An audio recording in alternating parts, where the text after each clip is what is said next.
Here is the same sentence, but this time in which I've identified the parts of speech that we're able to identify at this point. I'm going to talk through the sentence and provide a great deal of detail about each of these parts of speech. So let's begin. I've, in this case, identified each part of speech directly after it.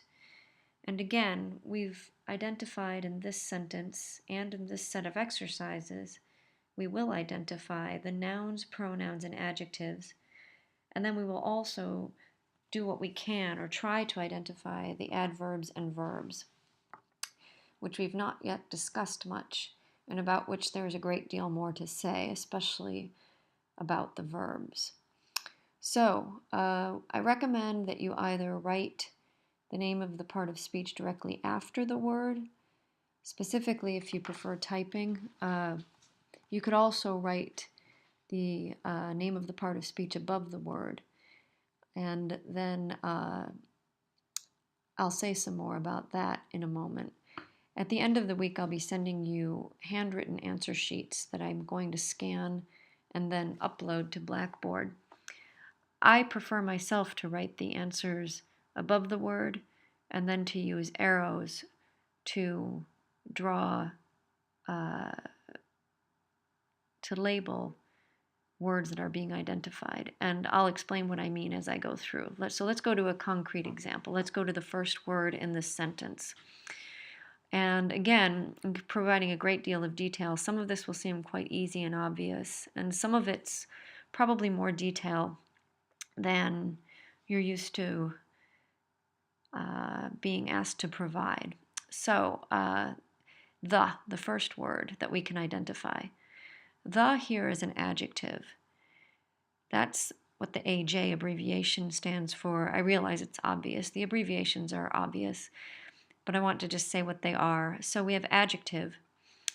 That is what kind of adjective? That's the next bit of information I have here. It is a definite article. So you know this from the reading. And then what is the adjective describing? That is what the equal sign means. We know an adjective describes a noun, so which noun is it describing in this sentence? It's describing the word man, which is the noun. So, adjective, primary category that we always put first is the part of speech. Notice throughout this sentence, I've put the part of speech, the name of the part of speech first consistently. That's very, very important to do because the language builds on the 8 parts of speech. The grammar builds on the 8 parts of speech. Those are primary, and they're really relatively simple to remember anyway, more difficult to apply, but they're 8, they're simple, they're useful, and then we'll find out much more about them, and that's where the details and the complexity comes in. So the, again, adjective, definite article, and then it describes man. I want to say a bit more about this. The word the sometimes is called a qualifier or a determiner. You might have seen that language before. You might have used it in some of your teaching. There's nothing wrong with that word. I just don't use it. It's a linguistic term and not a grammatical term. It gets used quite often. It's not wrong. There's nothing wrong with it. But I think it overcomplicates the matter when we're talking about grammar. And the is an adjective. It is what kind of adjective? A definite article. So we'll stick with that language and let's go to the next word, single. Single is also an adjective, one that you probably spotted right away. Doesn't have any special kind of name, so we have no more additional information to provide about it. So we simply put that adjective also describes man, equals man. Man is a noun. We know that. I know that you all know this. But man could also be a verb. It isn't in this case. We could man up and so on. Man could also be an adjective in some creative way, I'm sure. So just keep these things in mind because we will see examples of these usages shortly. But man here is, of course, just a noun. Plant is a verb. much more to say about what kind of verb it is and what kind of work it's doing. But for right now, it's a verb. It is the action that the man is performing. Himself is a pronoun. It is replacing the noun man. So what kind of pronoun is it? Reflexive. A definition of a reflexive pronoun is in your book. It is a reflexive pronoun, points back to the man. But primary information we need, pronoun. That is a pronoun. Therefore, if it is a pronoun, it has an antecedent. I'd like you to make sure, and you'll have to do this on your exams, to identify the antecedents for all pronouns that you see. This is very important, especially when we get to writing issues and sentences and so on. So the antecedent, the noun that the pronoun is replacing, is in this case man. Himself, the pronoun, is renaming, standing in for man. Indomitably is an adverb. It is describing the verb plant, how the man plants. The next word that we can identify, I'm skipping on because it's a preposition and we haven't talked about those yet, and I've got a lot to say about those as well. So we'll focus on what this exercise requests. We have his. His here is a pronoun / adjective. It's actually both, and words can sometimes literally be both. There are historical reasons for this. I will give you a short explanation now. It's important, but I want to be brief. His is describing, in this case, the word instincts. Whose instincts? His instincts, the next word in the sentence. In that sense, the word is an adjective. It's describing, it is a possessive adjective, if you look in your book. Possessive adjective tells ownership, explains who owns a noun. So they are his instincts, they belong to him. Or we could say they are the instincts of his, right? This of his phrase, of his or of him, is a phrase that we used to very normally say in the English language. We tend now to take that whole phrase, drop the of, and put this pronoun right before the word it's describing. So it really is a pronoun working like an adjective. It's a pronoun in the sense that we know that we could say the man's instincts. It is replacing a noun. It is also doing the work of an adjective. It is describing the noun that follows, the noun instincts. So keep that in mind. I want you to be aware that we really do need to call this word both. It is a pronoun that also is working as an adjective.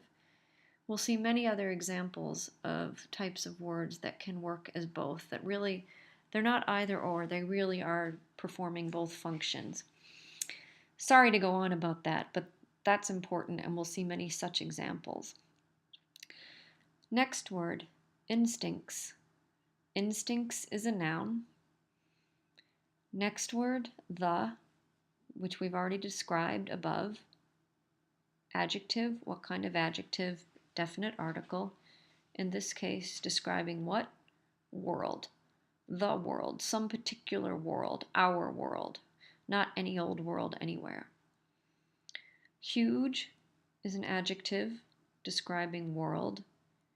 Again, not any particular kind of adjective. It gives us the size. We could call it, well, never mind. We could call it any number of things, but there's technically nothing else to call it. World is a noun. Will come, together, is our verb. We'll be talking more about verbs very soon, so I won't say anything else right now, except that will come is the verb. There are not two verbs. Will come is the verb. So I've underlined it. You should identify that together. And again, we'll be seeing that in the next set of videos. I'll be talking more about this. Round is an adverb describing will come. How will the world come? It will come round. I want, unfortunately for your sakes, I'm sorry, to say a little bit more about this as well. Will come round, or to come around as a verb. We could think of come round as a verb on its own. And if you look in the dictionary, some dictionaries actually will say or will offer come round, to come round as a verb on its own. Some will not. There's a reason for this. There's a reason for the discrepancy. Come and round together are beginning to feel, to many grammarians or to many lexicographers, people who put dictionaries together, to feel like they are becoming one word. So in the 1930s or 40s, I can't remember exactly when, the word, or rather the verb to lay off was created. Lay and off formerly were two separate words. Through usage, people got used to saying them together, and it was actually a new meaning to lay off. It was a new concept, it was a new meaning, and we were creating new words. So not to get fired, but to get laid off. Originated in the 30s or 40s. And you can look this up again, I forget exactly when. Over a number of years, say, I believe it was about 10 years, people became so accustomed to saying lay and off together as one verb that the words combined. People started writing them together. And now if you look in the dictionary, we do see to lay off as one verb. So I went on and on about that because to come round is one of those words or groups of words that I think will be becoming one verb in maybe the next 50 years or so. I want to point out such things frequently when we see them. This is the kind of detail I want you to be aware of. One reason I want you to be aware of that is that I see written in some books specifically designated for teaching, come round described as a verb, only a verb, and that's a bit misleading. We do need to know that round, to turn in a certain way, is actually separately an adverb. Sometimes people will call these this sort of combination of these words as come round as a verbal. I am uncomfortable with that kind of language because I think it's a bit vague. It suggests that something is sort of like a verb, and I think that's not specific enough. I think we want to be more careful. And we'll see why when we get to sentence structures. But for now, there's the full explanation. I want you to be aware that some adverbs, and here's the sum point of what I was just saying, some adverbs are slowly but surely attaching themselves to verbs. And the dictionary will let us know when, in usage, the way that people have used the language, when it has become more acceptable to put the two words together rather than apart. And that's how language changes. So that's a long explanation. Again, I apologize, but it is important. Last word that we can identify for now, him. There is a simple pronoun working only as a pronoun. Therefore, we need to identify its antecedent. We need to identify again the noun that is being replaced. That's what an antecedent is. And that noun is man. So there is my long explanation of the answers. And these are the parts of speech with their details. This is how I'd like you to do the homework. I would be more than happy to work through another example if you post to Blackboard that you would like me to create another short video. But do your best and work through the homework.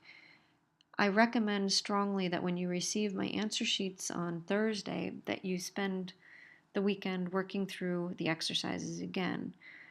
I repeat many of the exercises in the book because that is really the best way to learn a language, to learn any kind of grammar, including one's own.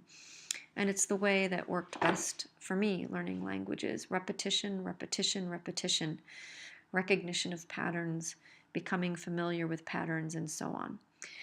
So there we have it, and I will move on now to the next video.